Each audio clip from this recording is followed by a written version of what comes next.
Russian Doll Season 2, so we're back. And it looks like my beard is growing as a goatee, so I'd say we're even.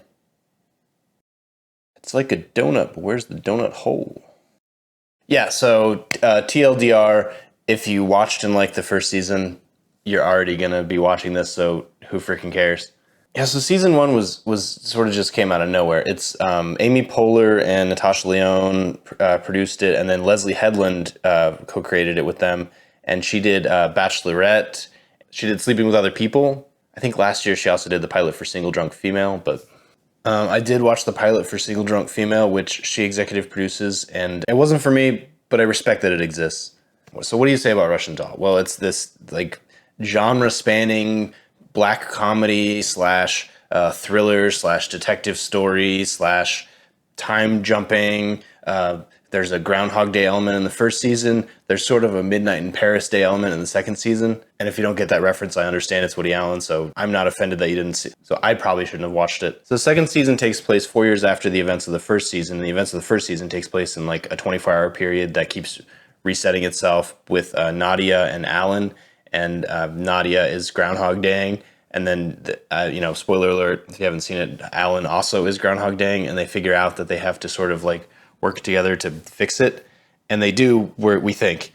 And then so season 2 starts, and she's still super paranoid because her birthday's coming up, but it's been 4 years. And Alan has sort of like moved on with his life and is sort of embracing the Alan of it all, whereas she is still kind of concerned that things are going to fall apart again. So pretty quickly in season 2, she takes a train and ends up in a different time and place. And she doesn't react the way a person who's never had this happen to her before react, which I think was really interesting because obviously this is an old hat for her. She's been Groundhog Daying for we don't know how long, a couple of years ago. So she kind of knew something like this was going to happen. But then very quickly, once she sort of starts to realize what's taking place, she does go in the bathroom and throw up and panic and cry because you have to. She does encourage Alan to explore taking the train and seeing what's going to happen to him because for her, she became her mother back in time, sort of X-Men Days of Future Past style. And so that was interesting and sort of opened up the conversation about if you change something in the past, does it affect the future? Her point of view is obviously anything could change because she had a bad go of it. Her mom had a bad go of it. Her grandma had a bad go of it. Other family members had a bad go of it, where Alan is basically saying, don't mess with the past because you don't know how it's going to affect the future. And so there's sort of those two different ideologies sort of converging a little bit.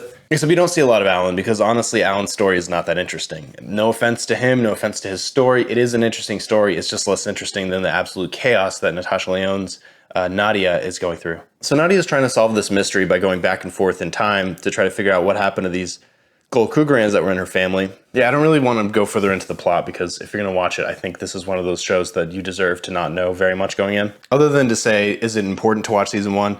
Not necessarily, but it is helpful. Although the recap basically covered what you need to know for season 2, which is what I did because I had intended to watch season 1 in anticipation of season 2. And then obviously time got away from me. And I realized I don't know if I have the mental capacity to watch all of season 1 and all of season 2. So I just decided to settle down and just watch season 2. And I liked it. It wasn't astounding and groundbreaking in the way the first season was, because the first season just sort of came out of nowhere and absolutely blew my mind. Where this season, there is a little bit of a awareness, and so you kind of know you're in for a wild ride, but also how do you top something so fresh and so original out of the gate? Which I guess the short answer is you can't. But I do like the choice that they made where they didn't try to keep doing the same gag again. They went a completely different direction and tried to explore something of a similar level of complexity while still trying to tell a satisfying story that doesn't require Natasha Lyonne to say the same 10 lines for an entire 7-episode season. Annie Murphy's in it. She plays her mom's best friend. I thought that was fantastic. I was so excited to see Annie Murphy with nerd glasses. Charlton Copley is in it as like a skeezy guy, which, yeah, that checks out. What's weird is a lot of shows now seem to have decided that they're going to explore territories like mental illness and abuse and sort of the sins of the father upon the sins of the son kind of stuff. Just the gross stuff that's hard to talk about, especially in the context of a comedy or a dramedy. And a lot of shows do a really terrible job about it. Some shows do pretty good. This show, I really think, because of its specificity and because it really wants to be what it is, really toes the line quite well. It's like when it comes to mental illness, everybody's experience is a little different. Both the person suffering from it, but also the family members that are also suffering. It's really specific, and it's really specific person to person and moment to moment. And it can change and it can evolve, and there's patterns, but there's also just stuff that happens. And sort of the randomness and the chaos really, I think, did well in this story to demonstrate that the person suffering is a normal person right now, but then something will happen and she won't be normal. And that is what happens sometimes. A lot of this show, and this might be actually just me talking as somebody who had a lot of anxiety growing up and really had some real serious mental issues that only therapy later in life could really sort of unwrap and untangle a little bit. I feel like the show does a good job of exploring the idea of the differences in mental illness and sort of the fact that it is suffering no matter how it sort of shows itself. And a lot of people, especially people who don't suffer from mental illness, are just not going to inherently understand or empathize or even get that it is suffering and it's confusing. There's a confusing element to it. And so people in life, especially family members, do have a tendency to downplay stuff they don't understand or they don't want to deal with. And it really doesn't matter right or wrong whether they don't understand or they don't want to deal with it. It's still, they at some point need to confront it because it's part of the process. You've got to confront this stuff in a healthy way, which it's really hard to do in a healthy way because it's so dark and it's so negative and it's usually very destructive. The whole experience, not just the suffering itself. So much of the season is Nadia's character reckoning with who she thought her mom was versus who her mom really is, but also in a deeper level, who Nadia is herself and who she thought she was versus who she actually is behaving like and realizes that's her true nature. So unfortunately, Alan doesn't have sort of the depth of character evolution the way Nadia does, where she is really tackling relationships and points of view on who she sees other people as and how she sees people versus how his journey is a little bit more straightforward and is a little bit more just monotone. And that's fine. For the amount of suffering he experienced in the first season, it's almost nice to give him a break, although I would rather have an interesting story for him to have experienced. It looks awesome. It's a really interesting story.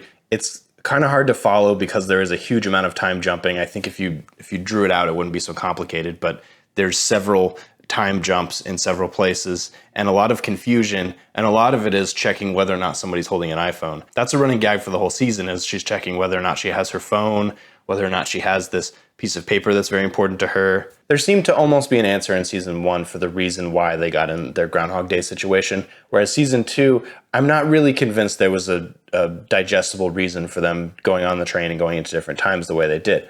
I'm not upset by that, but it did seem like a better job was done in season 1 to sort of wrap that up. Whereas season 2, maybe the intention was just to keep that confusing because we're in a universe where crazy stuff does happen like this and this won't be the last time. I don't know if I'm really behind that, but it's a better explanation than the explanation I feel like the show gave me. I think I remember the show being shocking when it came out, but since Euphoria came out, now it's kind of hard to find the limit of what is shocking and what actually qualifies as too far, which I guess is what the evolution of creativity and art really is, if I'm being a pontificating weirdo for a second. Is it a good show? Absolutely. It's incredibly well written. It's incredibly well shot. I'm probably going to struggle with the color grade because it's so subtle and it's so good looking. Whereas I've been doing mostly movies lately and the color grades are a little bit more simple because you kind of get the color grade to carry through the whole thing. Whereas in a show, you can vary it up a little bit more. But I think the color grade is awesome.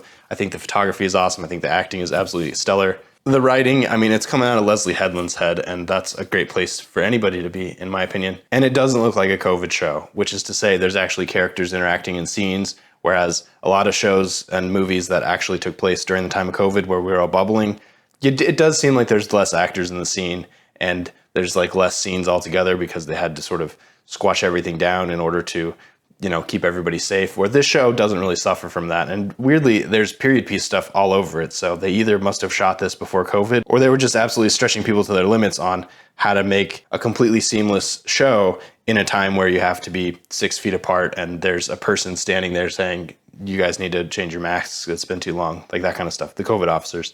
Season 3, I wouldn't see why not, other than the fact that Netflix seems to be having its own sort of later life growing pains at the moment. But as far as merit, absolutely season 3, 100%. Also, Netflix killed Teenage Bounty Hunters, which I'll never forgive them for. So yes, I don't trust Netflix to not cancel anything because they killed Teenage Bounty Hunters before they even had a chance to be a show, I feel like. This show seems in less danger, I will admit. So should you go see it? Honestly, if I had never seen either season, I would go ahead and watch season 1 because I feel like season 1 is a little bit more satisfying, a little bit more sort of well polished.